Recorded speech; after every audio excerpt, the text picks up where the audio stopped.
நம்ம அபிகார்ஸில் இன்றைக்கி பார்க்குற வண்டி Toyota Etios Liva sir. Toyota Etios லிவாவில் டீசல் வேரியண்ட் வண்டி. கிலோமீட்டர் 92,000 ரன் பண்ணியிருக்காங்க. Second owner.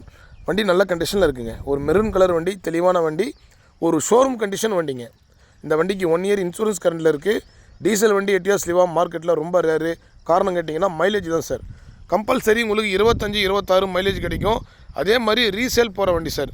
இன்றைக்கி இந்த வண்டி நம்ம கொடுக்குறோன்னா நீங்கள் 2 வருஷத்துக்கு அப்புறம் இந்த வண்டி சேல் பண்ணால் நீங்கள் வாங்குகிற ரேட்டை விட 50,000 ரூபாய் அதிகமாக தான் விற்கும். எட்டியாஸை பொறுத்த வரைக்கும் ரீவேல்யூ 4 நாள் நம்பர் 1ல் இருக்குது.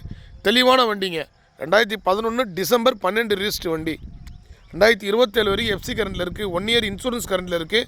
புது வண்டி எடுக்கிற கான்செப்டில் இருக்கிற கஸ்டமர் இந்த வண்டி தைரியமாக நீங்கள் எடுக்கலாம். அதே மாதிரி குவாலிட்டி பார்த்தீங்கன்னா 100% குவாலிட்டியாக இருக்கும் சார். அபிகாஸில் வீடியோ பண்ணோமா 1 or 2 ஹவர்ஸ்லேயே வண்டி கொடுத்துருவோம். வீடியோலே பாருங்கள் எந்தளவுக்கு தெளிவாக இருக்குது பாருங்கள். கிலோமீட்டர் கம்மியாக தான் ட்ரைவ் பண்ணியிருக்காங்க. இந்த வண்டிக்கு 4 பவர் வந்துடும். பவர் ஸ்டேரிங், சென்ட்ரல் லாக்கு, அதே மாதிரி மிரர் அட்ஜஸ்டபிள் எல்லாமே வந்துடும் சார். எட்டியாஸ் லிவாவில் ஒரு டாப் மாடலுக்கு முந்தின மாடல் வண்டி சார். இந்த வண்டி நம்ம கொடுக்குற ப்ரைஸு 2,75,000 ரூபாய்க்கு கொடுத்துடலாம் சார். ஆர்சி ஓனர் வண்டி தான். தெளிவாக இருக்கும். இன்றைக்கி மார்க்கெட்டில் 3,4 ரூபாய் வரைக்கும் விற்கிறாங்க. அபிகார்ஸில் எல்லா வண்டியுமே கொடுத்துட்டோம். வண்டியே ஸ்டாக் எதுவுமே கிடையாது சார். இந்த ஒரு வண்டி மட்டும்தான் இருக்குது. இந்த வண்டி வேணுன்ற கஸ்டமர் நீங்கள் நேரில் வரலாம். 2 வீலர் மைலேஜுக்கு இந்த வண்டி நீங்கள் எடுத்து யூஸ் பண்ணிக்கலாம் சார்.